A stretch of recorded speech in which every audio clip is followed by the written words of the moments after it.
are literally shaping the planet. Purpose is the only pathway to a regenerative future. We have a choice to stay with the status quo or to change. What is the point of trying to be just resilient when we can actually innovate?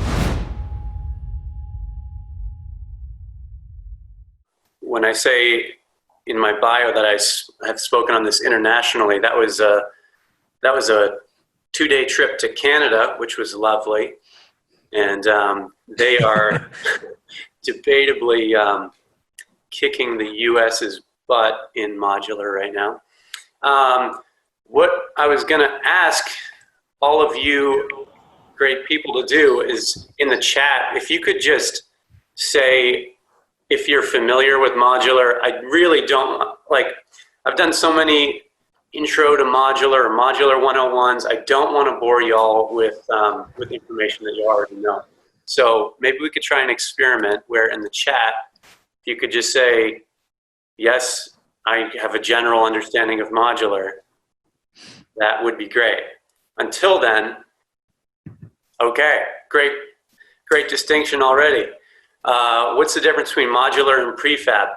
Modular is just a type of prefab.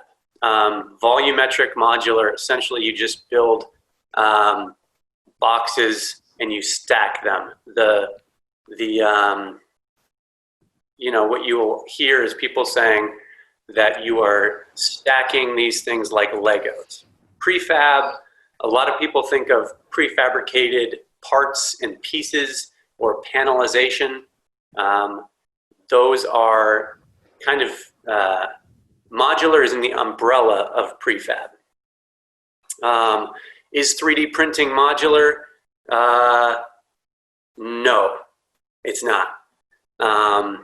Okay, having said all this, it looks like some of these questions will get answered through the presentation.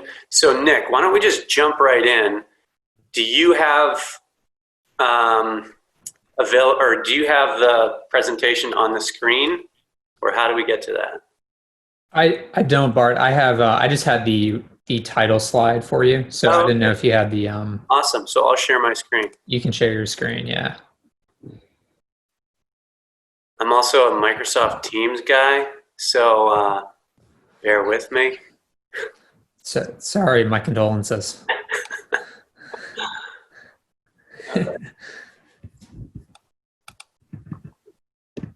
Why is it not letting me share the PowerPoint is the question I have.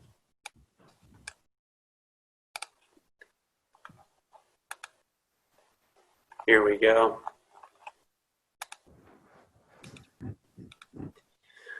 Okay, folks, can you all see my screen? We can, yep. Wonderful. All right, let's do this. So we'll go through Boston, which is where I am now, and kind of our market. Talk to you a little bit about modular design for multifamily and some of the tech that we're seeing, and we'll go through the lessons learned. So Boston. Let me just give you, all right, so here we are. This is our company. We're about 70 people. We are in Boston. We're north of Boston in a town called Woburn. We do a bunch of different types of construction, but multifamily is kind of our bread and butter. And in the bottom left there, you see the graphic, which is a LEED gold building that was finished in 2019. So what's going on in Boston? Right now, median home cost is $609,000. One bedroom rent is $2,450. The number of other offers on the house that I tried to buy with my wife, 39. 152,000 students. It's a little different these days because of COVID. So we have a bunch of folks who are learning from their respective countries or states, so they haven't decided to make the move out here. Construction prices at an all-time high, labor shortage, all-time high. Enter modular construction. So when in 2014, we signed with the Carpenters Union. Typically, you would think that maybe the unions would be against modular. And we're finding that there's actually a ton of support, union support for modular, because they're seeing it as the way of the future.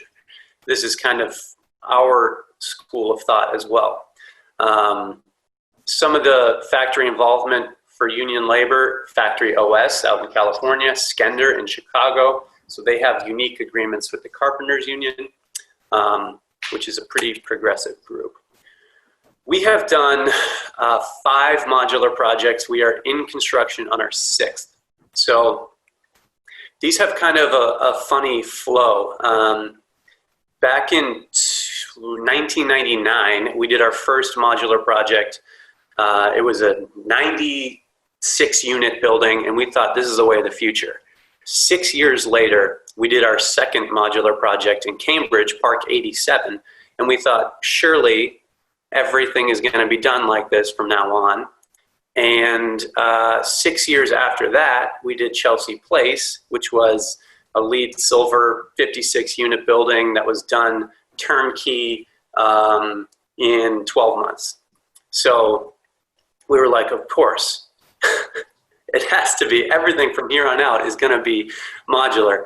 And then another 6 years later, kind of bizarre, the graphic was built.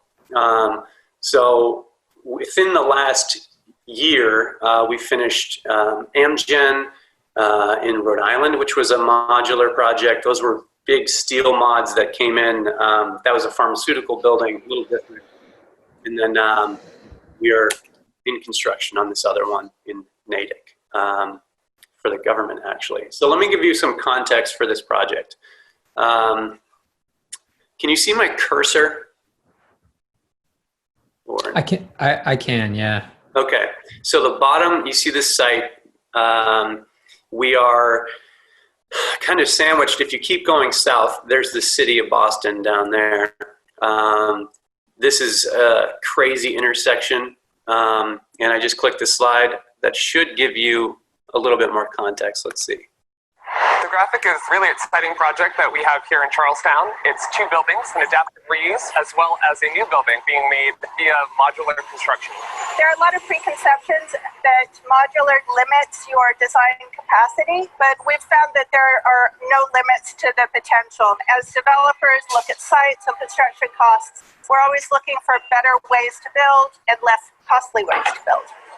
Modular construction is getting a much better name in the industry today. You can design pretty much anything in modular. It saves time, less activity on the site, superior sound separation between units. Things are cut more precisely. There's a lot less waste. And safer than most any other traditional project.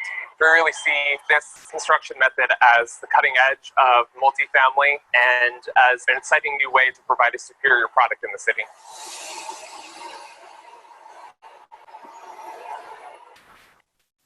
The graphic is really... Stop. Next. It saves time. You might remember me as that guy in the video. And it's safer. This no audience participation or interaction thing is killing me because I did stand-up comedy. I was so good at stand-up comedy that my father asked me to join our construction company.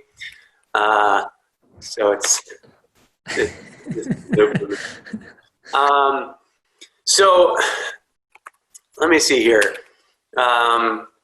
One of the things you have to consider when you're making the decision to go modular is where are you going to actually get your boxes from? Where are you going to get the modular units? We are in Boston, which is conveniently located about 6 hours away from some of the larger manufacturers. So this project, we went up to Canada. There was a favorable exchange rate. We got it from RCM. They came down, delivered the boxes. Our project now is with KBS. They're right there. Something you have to be aware of with modular construction that's a little bit different is this sort of front-end loading. Because so much of the product is purchased and fabricated before the actual construction starts, you as the developer or your client, if you're on this call and you're a GC, you're an architect, engineer, etc., your client is going to pay you more and pay the fabricator more up front. So you have this interesting little cost curve. You see it falls short right here. That just means that at this mark, this is where you're saving time and saving money. So we estimate that modular is about, it should be about 20% faster if you do it right. Now, some of my modular, some people who know more about modular than I do will tell you that actually you really need to work with the same project team about 3 times to get the most efficient product, which makes sense. So the right project delivery method for this. So this, the project that we're talking about right now is design assist. We were doing design build for the Natick Army housing. That's the project that we're working on right now.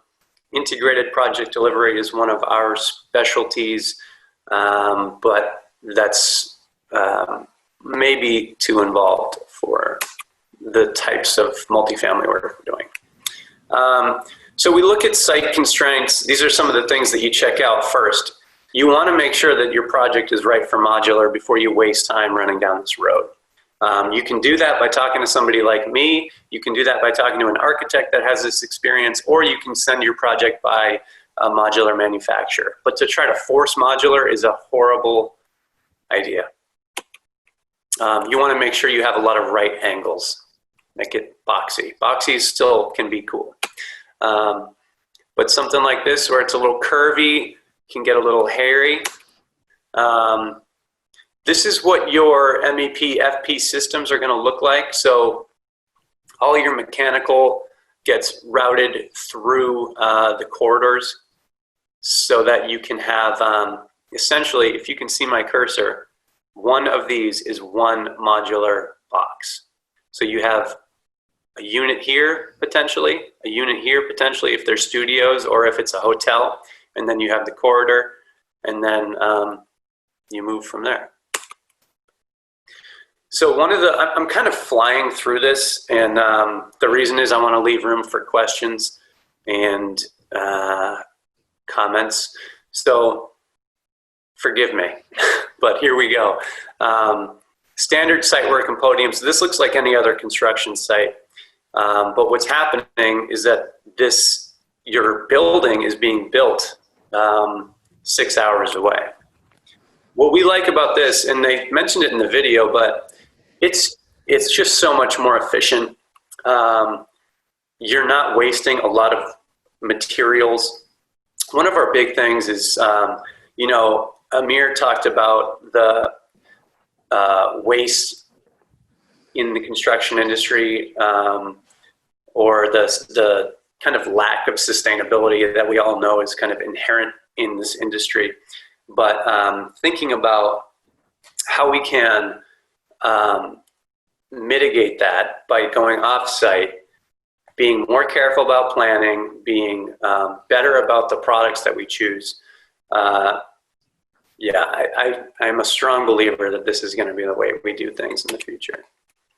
And the future is now, as they say. This is a little time lapse of just setting one box. So that's about 750 square feet of resi that just went in. These guys will button it up, and then they'll go and pick up the next box that's waiting right on the truck.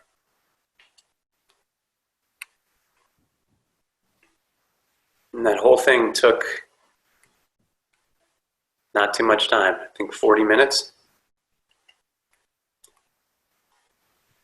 And here it goes again. All right, I think you've probably been around long enough to see boxes getting picked up. So some of the tech that we're using, you all know about VR. We're using VR to kind of make sure that our clients are okay with the finishes and the look, the feel. So you can put on the goggles, walk around, you can play it on your screen.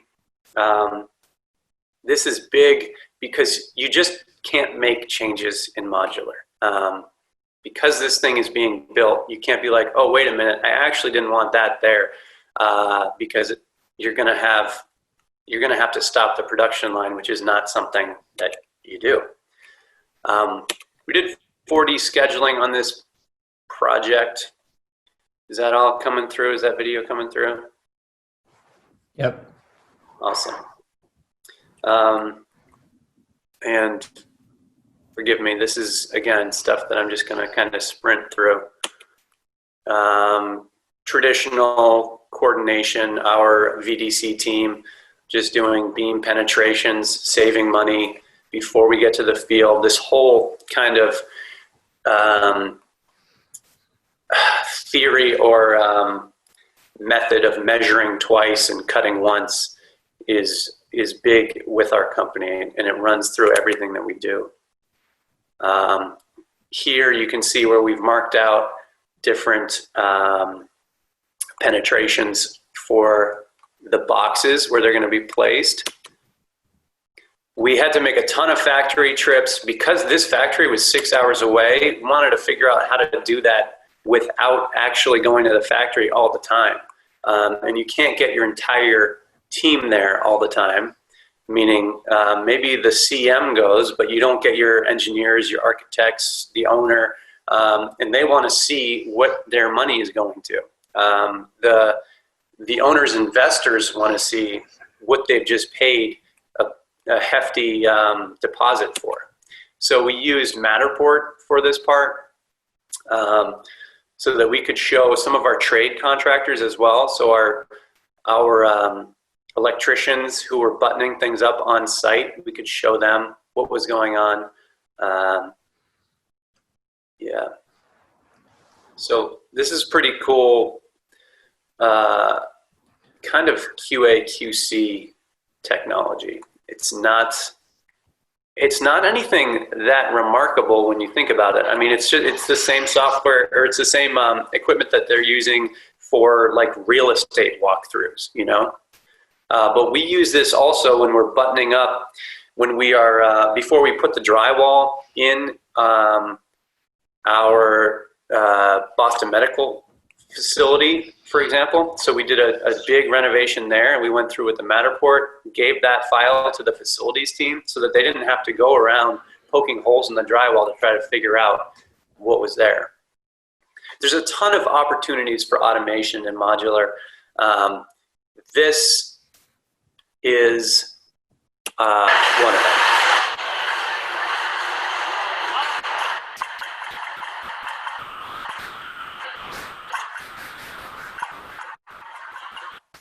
So they're putting a floor assembly together. If you look at, you can compare this to like a Tesla factory, you think this is an absolute joke. But if you compare this to a traditional construction site, you are blown away. That's kind of the hilarious divide that we have right now. We did laser scanning for QA QC. So this was just to kind of show exactly where the building needed to be more, we needed some assistance with our siding. We were like, okay, hey, you guys didn't install this siding correctly. Look at where it's not, anywhere where it's not green or blue, that's an issue. So we have two Faro laser scanners that our VDC team uses for this. So lessons learned. All these factories are different. Every single factory, this is my biggest beef with the modular industry right now, is that the whole thing is supposed to be based on standardization, but if you go to a different factory, every factory has a different way of doing things. So it's hard to get everyone on the same page. That's why it's so good when you have your second or third or fourth project with the same project team, because you know what to expect. Some groups don't work in 3D, for example. A lot of fabricators don't work in 3D. And when we're working in 3D and our architect is working in 3D, it's kind of a pain to try to move between models, between 2D and 3D. We're finding scope gaps too, so each fabricator will include different things. So my wife actually works for Tocci Construction as well. She is essentially the design manager on this last project. And so what she was doing was she used InDesign to point out all the different things that our trade contractors on site would need to use. So the thing about modular, again, apologies if you already know this, but stepping back, all this stuff, they fit, anywhere from 60 to 90% of the building, mechanical units, electrical units, plumbing, etc., in your modular unit. Again, this depends on the type of fabricator. So if the fabricator, a lot of fabricators will say, oh no, we don't include that. That's not something that we have standard. So here, so subs, in response to that, tend to bid these projects in a way that covers their ass, which means that they're super expensive, which means that some of the efficiencies in savings are lost. So this is a lot of what she was doing, was showing, hey, listen, electricians, you own this. Make sure that you include this. Don't include that. All this stuff is covered. We use the Matterport again once the boxes were set. We have these little call outs that we kind of shared with the project team. I think I've got about 5 minutes. So again, I'm going to run through. But this is all the stuff that's included. You can see the kitchen on the right that I apparently just flew through. Electrical panels installed. Windows are installed in the factory. We'd rather have windows being installed in the factory than in the field, for sure. Bathroom vanities installed. Light fixtures installed. The microwave comes installed. Water heater. So all that stuff. Tile is in. It's not grouted. All right, and that's the finished product. This is the inside. So you really can't tell if this is a modular building or not. I mean, mini splits throughout.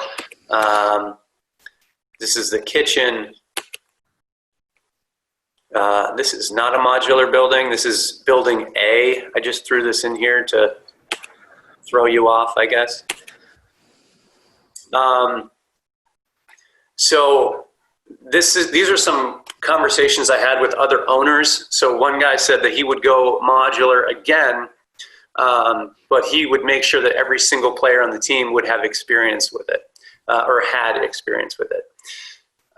His thing was, he set up, his boxes were in, there was temporary roofing, and he was watching the building across from him getting rained on, and he was like, yeah, this is absolutely the way to go.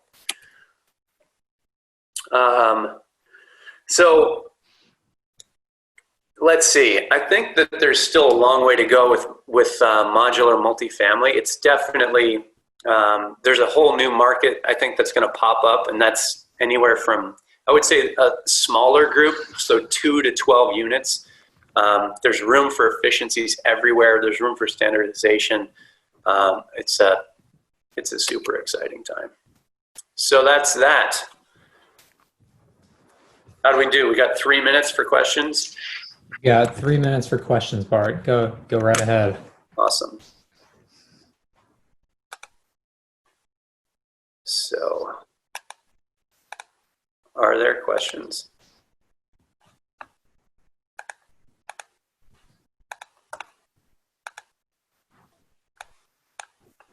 I do see a couple in the chat. Okay. Let me see here.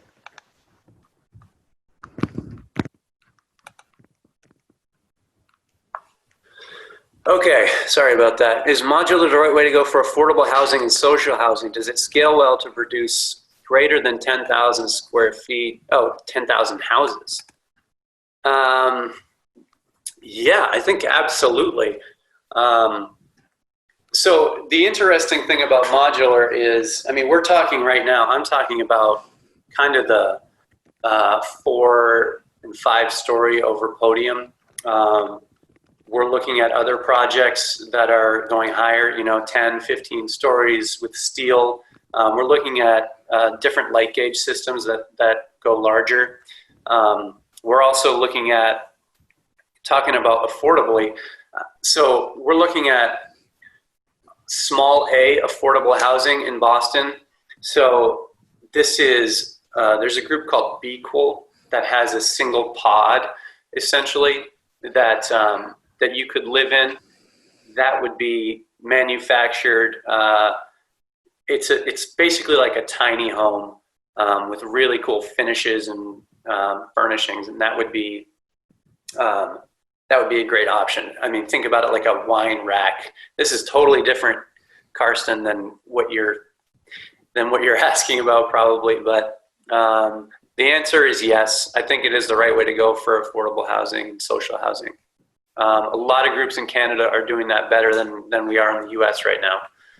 Horizon North is doing a good job with that. They have some cool examples out in Vancouver.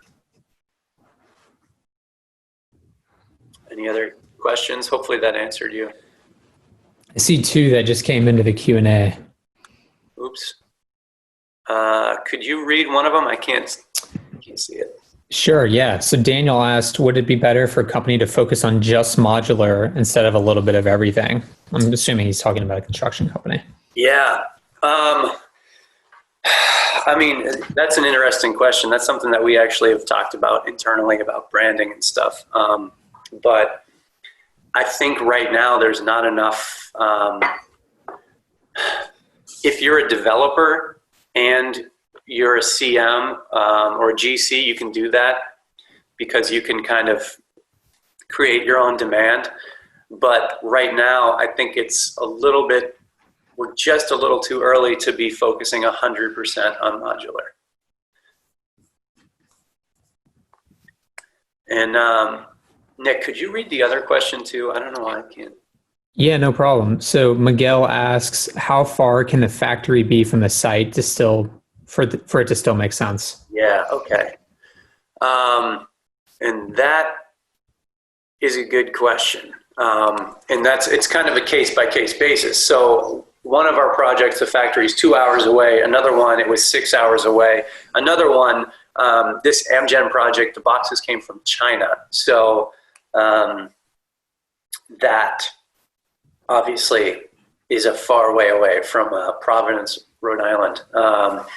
So it all depends. I mean, with that, it was a high-tech manufacturing, like pharmaceutical manufacturing facility. So,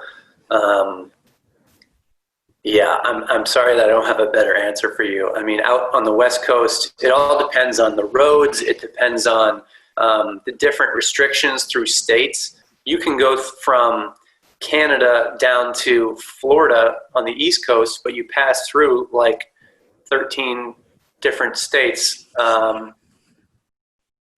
Is that right? My US. Sounds like it's in the ballpark. So, but at the same time, you go from Washington, California, and it's Washington, Oregon, California.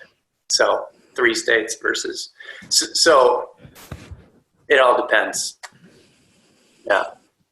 Gotcha. Any other questions? Those are the final questions, and we're just out of time. So that'll wrap up multifamily modular with Bart. So thank you for everyone for listening in. Bart, thank you so much for your time. This was very cool. Awesome. Yeah. Thanks everyone. If you have questions, feel free to shoot me an email. It's just btocci@tocci.com.